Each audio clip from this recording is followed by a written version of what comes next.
We have some more breaking news for you right now. Police in Waterbury say they know who is responsible for shooting a 2-year-old boy in his home.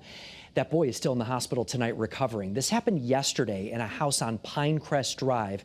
The Pinpoint News Tracker showing you where it is right here in the city.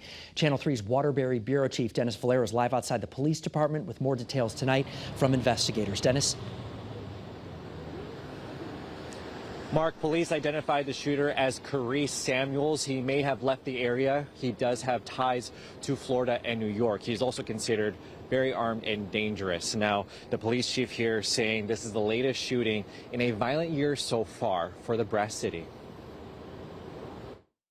Police are still piecing together what led up to a 2-year-old being shot at this Pinecrest Drive home. But thanks to DNA and other evidence gathered, they've tied it to this man, 20-year-old Carice Samuels. Samuels was friends with another male party that was inside the house. He was invited there. He was there, to socialize with that particular party that lives in the house. During that visit, Police Chief Fernando Spagnolo says Samuels showed off a gun. Something caused it to go off, hitting the toddler.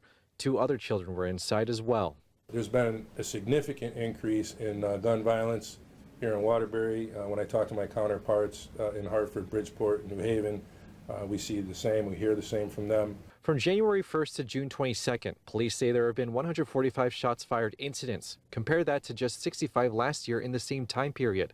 So far this year, there have been 44 shooting victims, more than double from last year. We're not sure exactly what occurred prior to the shot being fired, but we'll get to the bottom of it. Chief Spagnolo says this is the first shooting on Pinecrest in his 29-year career. It's put neighbors there on edge.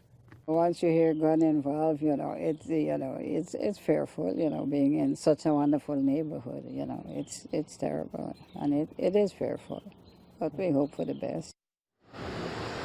Samuels does not have prior criminal history here in Waterbury, but Chief Spagnolo says he is wanted on an active robbery warrant for an incident in Bristol last year. We're live in Waterbury. Dennis Valero, Channel 3 Eyewitness News.